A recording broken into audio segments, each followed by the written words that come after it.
Oh, shalom, shalom, mes bien-aimés.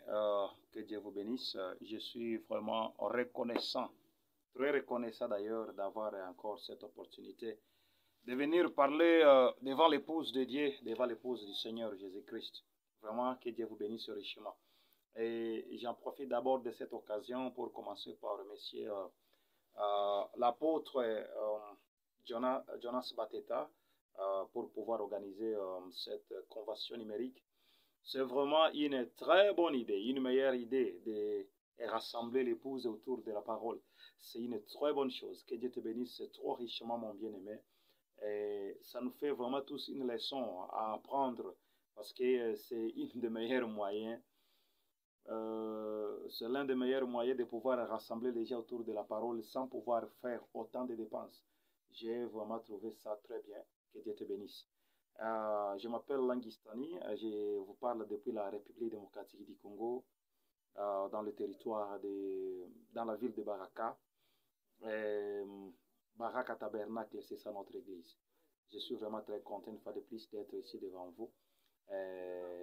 Viens et je vous dis bienvenue d'écouter cette parole de l'épouse. Comme le sujet l'intitule, le sujet que notre bien-aimé a eu l'inspiration et que la matière de l'épouse. Et bien entendu, ce que nous allons parler ici, c'est vraiment la matière de l'épouse. Voilà, parce qu'il n'y a que la matière de l'épouse que l'épouse peut parler. Vous le savez très bien que le prophète dit Dieu a partagé la parole selon les âges et selon les temps. Et dans chaque âge, Dieu a donné une certaine portion de la parole pour que les gens de cet âge puissent avoir la foi à accomplir le programme, le plan, et même à recevoir les promesses de Dieu de ce temps-là. Parce que tu ne peux rien traiter avec Dieu sans la foi. Et la foi vient de ce qu'on attend. Et de ce qu'on attend de la parole de Dieu. Donc, chaque âge a eu sa parole pour donner la foi à son peuple de son âge, afin de recevoir aux promesses de Dieu de cet âge-là. C'est ainsi que vous trouverez le prophète dire ici dans l'amour divin et la grâce souveraine. Paragraphe 31, prêché le 14 août 1956. Je suis au paragraphe 31, je prends juste quelque chose là au milieu. Le prophète dit, et maintenant, comment pouvez-vous les comprendre si quelqu'un ne vous le dit pas? La foi vient de ce que l'on entend. Et ce que l'on entend de la parole, ce sont les Écritures. Et tout ce que nous faisons doit être basé sur les Écritures. Sinon, je ne voudrais pas recevoir cela moi-même. Quelqu'un a dit, frère Branham, croyez-vous que Dieu a fait ceci? J'ai répondu, eh bien, je ne dis pas que, il peut faire tout ce qu'il veut, mais j'aime m'en tenir à la parole. Je sais que c'est vrai, parce que Dieu l'a dit, et je le crois. Voilà, on croit à ce que Dieu a dit. Vous voyez là, les prophètes, on leur posé la question, Branham, est-ce que tu crois que Dieu peut faire cela? Non, je crois, il peut faire tout ce qu'il veut, parce qu'il est Dieu, il est illimité, il fait tout ce qu'il veut, mais j'aime m'en tenir à la parole, parce que la parole, c'est ce qu'il a dit. Et nous, en tant que l'épouse de cette heure, nous devons aussi avoir la parole de cette heure pour avoir la foi de cette heure. Amen, amen. Voilà, nous, notre foi est trop particulière parce que c'est notre foi qui est la foi de l'enlèvement. Donc, la parole que nous avons nous donne la foi de l'enlèvement. Écoutez ici, dans Shalom, paragraphe 143, prêché le 19 janvier 1964. Paragraphe 143. Le prophète dit ceci. Comment auriez-vous reconnu ce qui est vrai? Écoutez la réponse. Par la manifestation de la parole et parler de Dieu qui est manifestée. My Jesus Christ. La lumière de l'heure. Certainement. C'est ce qui est l'évidence du Saint-Esprit. Croire la parole de Dieu lorsqu'elle est manifestée. Jesus. Donc, quand on croit à cette parole manifestée, c'est ça l'évidence que vous avez le Saint-Esprit. My God, my Lord, my Jesus. Et certains parmi eux avaient nié cela. Ils s'en sont moqués. Ils l'ont raillé, traité d'un diseur de bonne aventure, d'un mauvais esprit. Voilà l'évidence du parler en langue. Voilà l'évidence des fruits. L'unique évidence qu'il y a, que vous avez le Saint-Esprit. Lorsqu'un homme croit la parole écrite et qu'une fois celle-ci confirmée, Cet homme marche dans la lumière de cela. Jésus était la lumière de l'heure parce qu'il était la parole promise de l'ère. Et nous aussi, nous avons la parole promise de l'ère. Ok, écoute, listen here. The prophet is saying that Jesus was. Jésus était la parole confirmée de l'ère. Et pour votre information, comme vous le connaissez, nous aussi, nous avons la parole confirmée de cette ère. Pour vous donner la foi de cette ère qui vous prépare pour l'enlèvement. Et tout ce que le diable fera, my God, oh, j'ai déjà fait 5 minutes. Tout ce que le diable fera, il fera tout le mieux possible pour chercher à vous empêcher à ne pas croire la parole de cette ère. Pourquoi? Parce que c'est ce qu'il a toujours fait. C'est ce qu'il a commencé à faire depuis l'âge de fer. Le diable, sa manière, son stratégie, le tactique du diable, c'est de vous empêcher à ne pas croire la parole. Parce qu'il connaît que si tu ne crois pas la parole, donc tu n'as pas de communion avec Dieu, tu n'as pas de relation avec Dieu, et tu n'auras lieu de la part de Dieu. Rien absolument que tu auras de la part de Dieu. Pourquoi? Parce que tout ce que Dieu peut faire, il peut le faire à un homme si cet homme est dans la parole. Écoutez un peu ici, avant que nous commencions notre matière de l'épouse. Exposé de cet âge de l'Église. Paragraphe 84. Il dit ici les prophètes. Jean les connaissait lui aussi, car il a dit dans 1 Jean 4.1, plusieurs faux prophètes sont déjà venus dans le monde. Cet esprit antichrist s'infiltre déjà dans l'Église. Cet esprit-là de l'antichrist s'infiltre déjà dans l'Église. Et il le faisait en s'opposant à la parole. L'esprit d'antichrist. L'antichrist le fait en s'opposant à la parole. That's all. C'est donc bien ici que tout cela a commencé. En pleine, dans le premier âge de l'Église, dans l'âge des feux, je veux dire. Déjà, ils régnaient la parole. Et ils établissaient leur propre credo et leur propre philosophie à la place de la parole. My Jesus. Et c'est ça l'esprit antichrist que nous avons, qui a pénétré même dans les messages. Les gens cherchent à infiltrer leur propre credo, leur propre philosophie à la place de la parole. Que Dieu ait pitié de nous. C'est antichrist parce que Jésus est la parole. Être anti-parole, c'est être anti-Jésus. Être anti-parole, c'est être antichrist. Parce que l'esprit et la parole sont un. Écoute-moi ici maintenant. Si vous êtes anti-parole, my God, my Jesus. Si vous êtes anti-parole, vous êtes forcément antichrist. Forcément antichrist. Quand vous écoutez quelqu'un nier la parole, waouh, il est forcément antichrist. C'est le prophète qui parle, ce n'est pas moi. Est-ce que vous croyez au prophète? Si vous le croyez, dites amen. Il est la bouche autorisée. Il est le seul à parler pendant cet âge. Il y a quelqu'un qui me disait que le prophète a fait les erreurs. Je lui avais répondu que les erreurs que le prophète a commis, c'est ça ma parole. Est-ce que vous croyez aussi à ça? Même si le prophète venait ici pour me dire que c'est qu'est-ce que j'ai ici? J'ai un téléphone noir, par exemple, et que le prophète venait ici et pour me dire que ce téléphone est blanc, alors que moi je le vois noir avec mes yeux physiques, et que le prophète vient me dit c'est blanc. Moi je croirai à ce que le prophète me dira, parce que je crois le prophète plus que mes yeux. Est-ce que si vous croyez le prophète plus que vos propres yeux? Voilà, il faut arriver à ce point-là. Il faut arriver à un point où vous croyez le prophète plus que votre propre intelligence. Tu crois au prophète plus que ce que tu te crois toi-même. Donc tu crois à la parole. Non, je ne vais pas entrer en profondeur là-bas.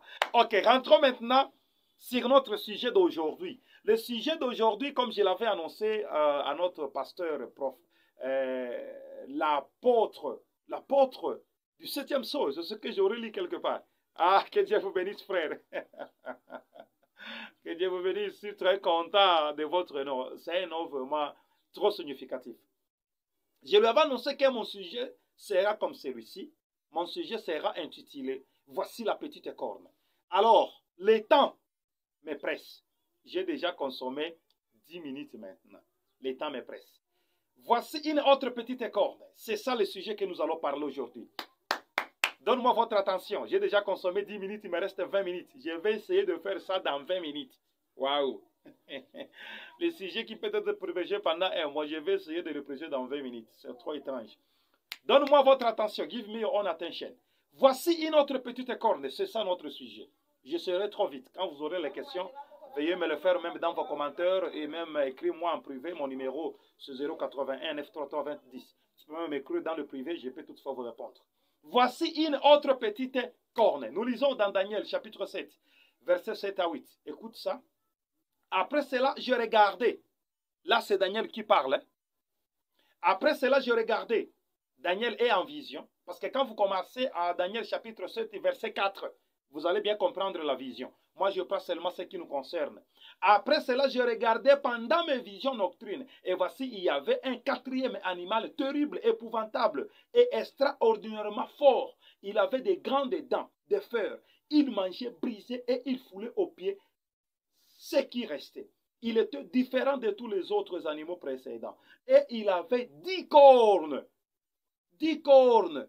Verset 8. Ça, c'est 7. Hein? Verset 8 maintenant, écoute. J'ai considéré les cornes et voici une autre petite corne sortie du milieu d'elle. Et 3 des premiers cornes furent arrachées devant cette corne. Et voici, elle avait des yeux comme les yeux d'un homme et une bouche qui parlait avec arrogance. Ça doit être effectivement une corne trop étrangère.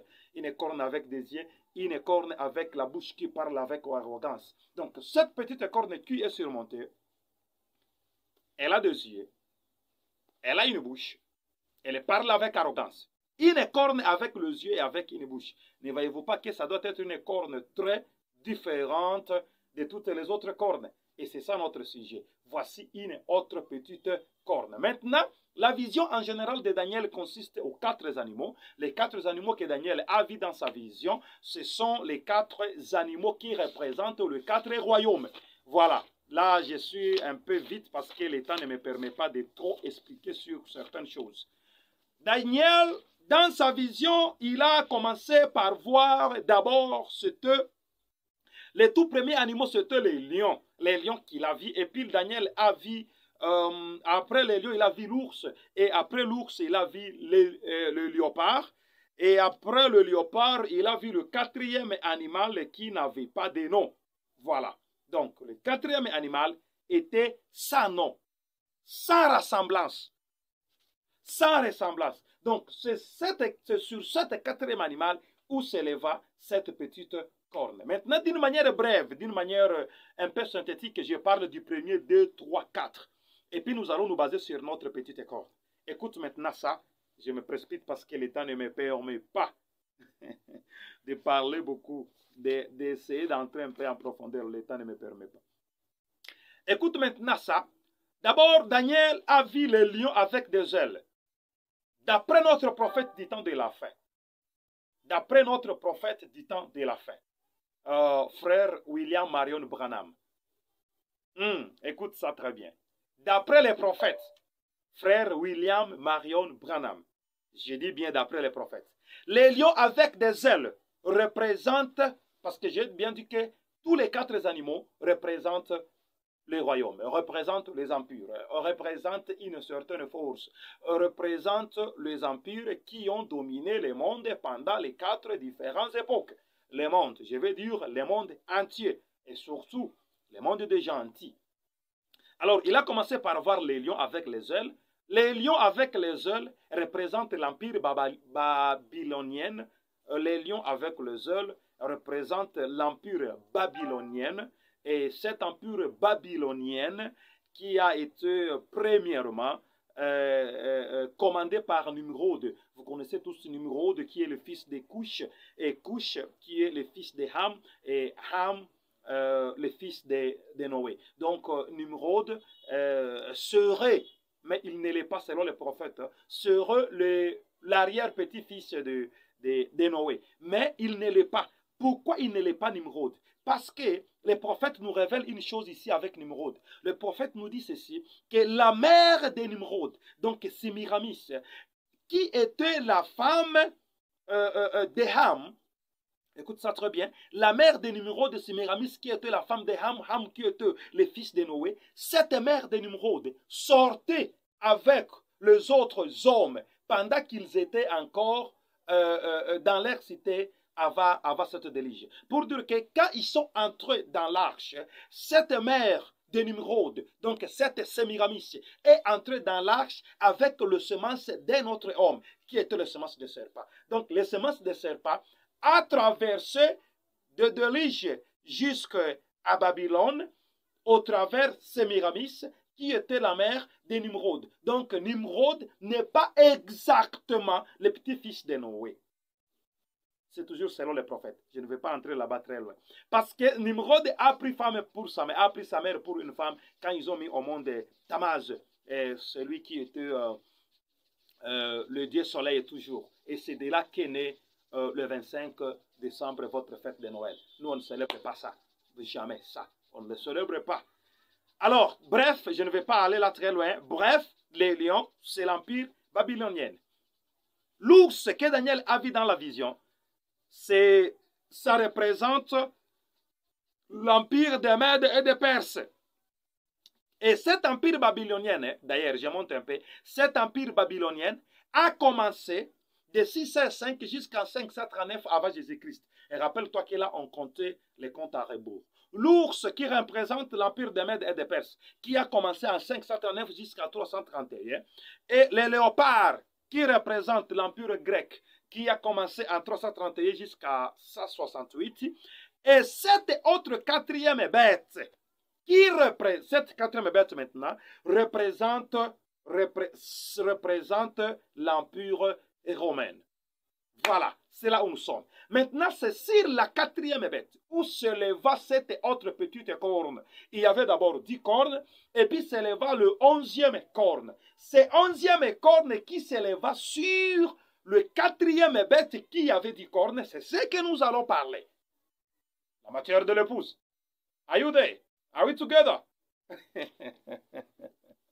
C'est sur ça que nous allons parler. C'est sur cette petite corne qui s'est levée. Écoute-moi très bien. C'est sur cette petite corne qui s'est levée sur le quatrième animal. Et je dis très bien que le quatrième animal n'est rien autre que cet empire romain. Je crois qu'on peut aller de l'avant. And we move forward. Alors, écoute très bien ici. Écoute maintenant attentivement.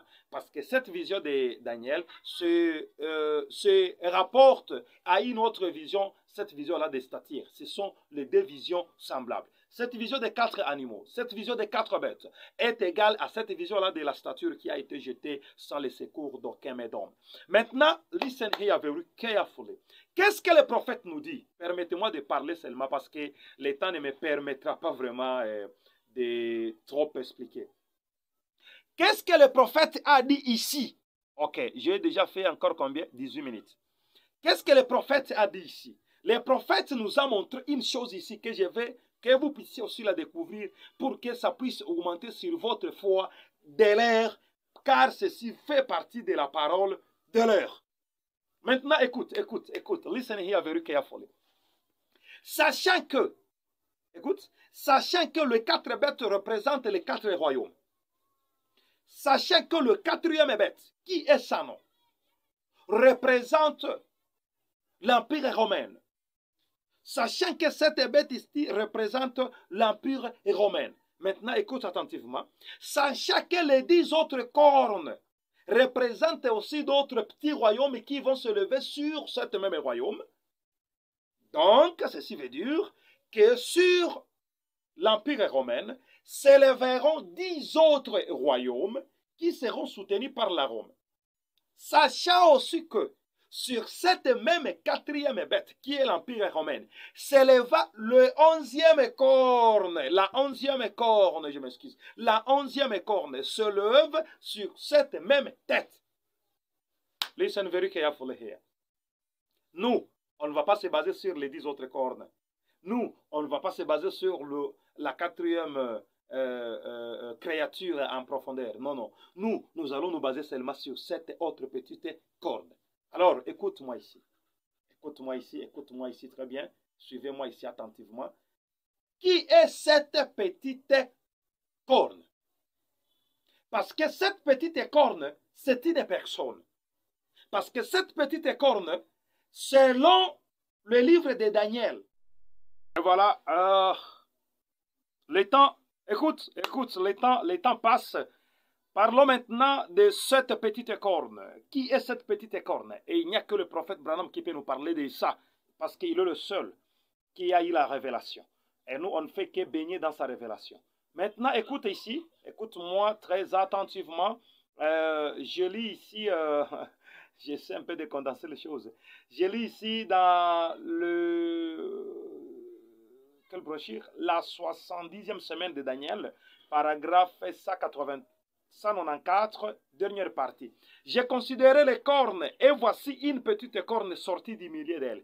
Et 3 de premières cornes furent arrachées devant cette corne. Eh bien, nous savons qu'il s'agit de Rome. Voilà. Maintenant, vous voyez, et voici, elle avait 2 yeux, d'homme. Rappelez-vous donc que cette petite corne n'a pas reçu de couronne. Mais, je tiens à vous signaler là-bas que cette petite corne a été couronnée lors du concile de Nicée. Je continue. Mais c'était quelque chose de rusé. Les autres cornes se sont transformées en bêtes. Celle-ci était rusée. C'était un homme. Cette petite corne-là, c'était un homme. Qui? Un pape. Je lis le prophète. Hein? Un pape au lieu d'un païen. Vous voyez? Ah! Donc nous comprenons maintenant tous que cette petite corne-là, qui s'est élevée au milieu des 10 autres cornes sur les 4e bête, c'est l'empire romain papal. Donc, l'empire romain s'est transformé de l'empire romain païen à l'empire romain papal. Alors, la petite corne qui s'est élevée sur le 4e bête parmi les 10 autres cornes, dont 3 cornes se sont effondrées à son élévation, ça, c'est l'empire romain papal. Écoute bien ici, écoute d'abord ici les prophètes. Écoute les prophètes ici. Des citernes crévassées, paragraphe 45, il dit, et qu'a fait Rome? Elle est passée de la Rome païenne à la Rome papale et a organisé un système universel où tous étaient contraints d'adhérer à cette religion-là, sans quoi ils étaient mis à mort. Donc, c'est ce que la Rome a fait. Qu'est-ce que la Rome a fait? La Rome a changé seulement la phase. La Rome a quitté la Rome païenne au Rome papale. Et maintenant, écoute, j'augmente ici, avant de terminer, j'augmente ici sur le 2e sceau, paragraphe 312. La Rome païenne est devenue la Rome papale lorsque l'esprit antichrist incarné s'est incarné et qu'il a été couronné. Il a été couronné roi de Rome et par l'État et par l'Église, les deux ensemble. Il a été couronné où? Dans les conciles de Nicée. Il est devenu Rome papale lorsque l'esprit antichrist s'est incarné. Now listen here. Il y a quelque chose que je veux parler ici. Maintenant, allons dans Daniel et retournons un peu dans Daniel. Je trouve qu'on ne va pas lire Apocalypse aujourd'hui sur base du temps parce qu'on allait comparer ça, on allait comparer ce livre de Daniel avec le livre de l'Apocalypse. Mais je suis resté seulement avec quelques 10 minutes. Maintenant, écoute ici dans Daniel 7, 20. 7, 20, écoute. Et sur les 10 cornes qu'il avait à la tête et sur l'autre qui était sorti, et devant laquelle 3 étaient tombés sur cette corne qui avait 2 yeux, une bouche parla avec arrogance et une plus grande apparence que les autres. Daniel 7, 21, j'ai vu cette corne faire la guerre aux saints et l'emporter sur eux. Maintenant, c'est là où il y a un point que je vais parler. Cette petite corne a fait la guerre avec les saints. Nous connaissons déjà que la petite corne, c'est l'empire romain papal. Nous connaissons déjà que la petite corne, c'est le pape. Nous connaissons déjà que c'est le pape, l'antichrist. C'est le prophète qui le dit, ce n'est pas moi. Nous connaissons déjà que l'esprit antichrist s'est incarné dans le pape. Pour faire la guerre avec qui? Pour faire la guerre avec le saint. Il va faire la guerre avec le saint, dit maintenant, jusqu'à l'arrivée de deux témoins de l'Apocalypse 11. C'est lui toujours qui va mener la guerre. Même dans la grande tribulation, c'est lui toujours qui va travailler. Qui celui-là? La petite corne. Donc la petite corne que nous parlons ici, c'est quelqu'un qui va vraiment durer longtemps, parce qu'il va faire longtemps la guerre avec les élites. C'est qui? C'est le pape. Maintenant, écoute les élites. Je veux que vous compreniez une chose ici. Nous avons lu tout au début, dans l'exposé de cet âge de l'Église, que l'esprit de l'antiparole s'infiltre dans les saints. L'esprit de l'antiparole s'infiltre dans l'Église. Est-ce que je peux répéter là-bas? Est-ce que je peux le répéter là-bas? C'était dans l'exposé de cet âge de l'Église. Paragraphe 84. Écoute maintenant. Jean le connaissait lui aussi, car il a dit dans 1 Jean 4.1, plusieurs faux prophètes sont déjà venus dans le monde. Cet esprit antichrist s'infiltre déjà dans l'Église. Ok? On est ensemble là-bas. On est ensemble là-bas. L'esprit antichrist s'infiltre déjà où? Dans l'Église. Maintenant, écoute ici, écoute ici, écoute ici, écoute ici, écoute ici. Écoute ici maintenant dans, je suis où ici?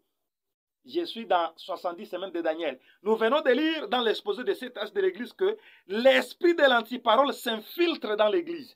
Et je suis maintenant dans 70e semaine de Daniel, paragraphe 194, à la fin. J'ai considéré les cornes et voici une petite corne sortie du milieu d'elle. Et 3 des premières cornes furent arrachées devant cette corne. Eh bien, nous savons qu'il s'agit là de Rome. Maintenant, vous voyez, et voici, elle avait 2 yeux. Donc, rappelez-vous donc que cette petite corne n'a pas reçu de couronne, mais c'était quelque chose de risé. Les autres cornes se sont transformées en bêtes, celle-ci était risée. C'était un homme, un pape au lieu d'un païen. Voyez-vous, une bouche qui parlait avec arrogance. Vous comprenez là maintenant? Je pense qu'on est ensemble. Écoute maintenant ici, dans des cisternes crevassées, paragraphe 45.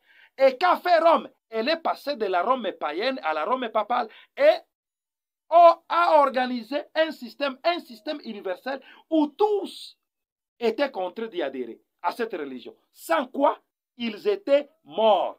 Je ne fais que répéter ce que j'ai déjà lu. Écoutez ici, maintenant je descends, je termine avec ceci. Le deuxième saut, paragraphe 312, la Rome païenne est devenue la Rome papale lorsque l'esprit antichrist incarné s'est incarné et qu'il a été couronné. Vous comprenez maintenant ce que je veux dire là? Je veux dire que l'épouse a un grand danger. L'épouse a un grand problème. L'épouse a un ennemi. Et cet ennemi s'est infiltré dans l'église. Vous comprenez? Rappelez-vous que cette petite corne a des filles. La petite corne a des filles. Vous connaissez bien ces filles.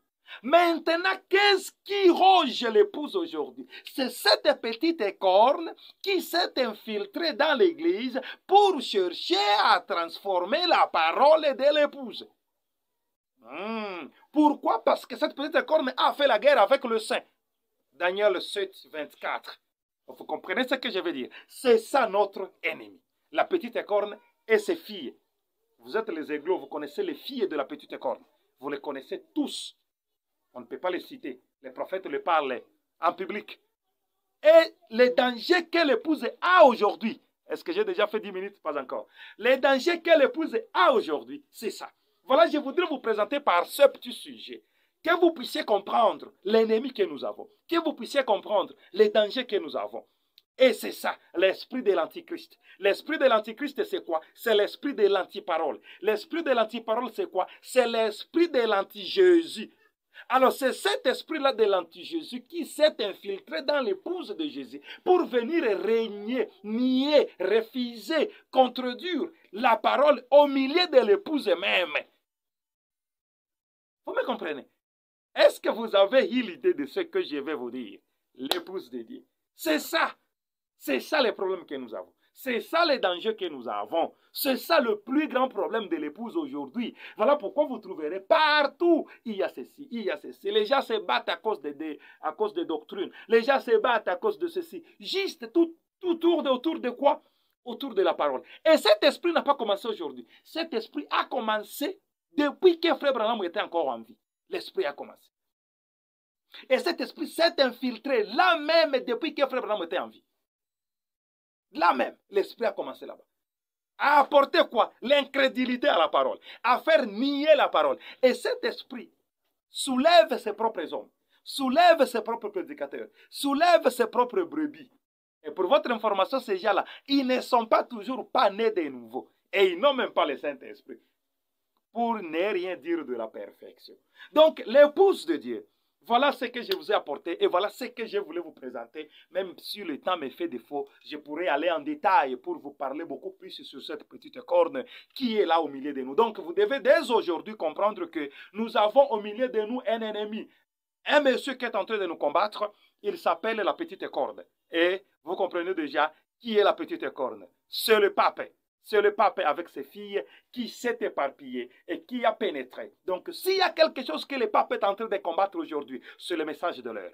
S'il y a quelque chose que le pape hait, c'est ce message. S'il y a quelque chose que le pape veut vraiment anéantir jusqu'à zéro, c'est ce message de l'heure. Et le pape est en train de les combattre d'une manière vraiment très forte, avec toute son énergie, pour que le message puisse vraiment être anéanti. Mais nous avons, nous, la victoire, car Jésus-Christ a vaincu pour nous depuis ce jour-là sur le mont Calvaire. Donc nous allons vaincre malgré ces combats. Mais vous devez comprendre que nous avons l'ennemi. Nous avons quelqu'un qui nous cherche. Quelqu'un qui est en train de nous chercher le jour ou nuit. C'est qui? C'est la petite corne. Parce que le livre de Daniel dit, c'est lui qui a fait la guerre avec les Élis. Mais pas nous. Il vaincra là-bas, mais pas ici. Ici, nous allons lui vaincre, car nous allons être enlevés. By hook and by crook. Merci beaucoup, que Dieu vous bénisse. Je crois que vous avez déjà compris qui est notre ennemi. Je conclue en disant ceci, croyez la parole. Retenez la parole. Reste avec la parole. N'écoute pas l'ennemi. Crois à tout ce que le messager a dit. Crois à tout ce que le prophète a dit. Croyez au prophète même. Je ne suis pas allé très loin là-bas. Croyez au prophète même et croyez au message du temps de la fin. Et reste dans ces messages. Tout ce qui n'est pas le message, ne le croyez pas. C'est un agent de la petite corne. Tout celui qui parle quelque chose qui n'est pas dans le message, ne le croyez pas. C'est un agent de la petite corne. La petite corne a ses agents partout, presque dans toutes les églises du message. La petite corne a ses agents. Et elle est en train de faire son travail, son boulot. La petite corne fait son travail presque partout. Donc ne crois pas à la petite corne. Et comment identifier l'agent de la petite corne? C'est quand il parle ce qui n'est pas le message. C'est quand il nie ce qui est dans les messages. Là, vous allez très vite comprendre que ça, c'est l'agent de la petite corne. Qui fait quoi? Qui est en train de combattre l'épouse de Dieu. Qui fait quoi? Qui est en train de nous combattre, nous ici. Mais il ne nous vaincra jamais. Voilà, chers bien-aimés. Voilà, chers auditeurs. Voilà, chère épouse du Seigneur Jésus-Christ. Que Dieu vous bénisse. Merci beaucoup. Au revoir. Je m'excuse, j'ai dépassé au moins 2 minutes. I'm very sorry. Au revoir, à bientôt.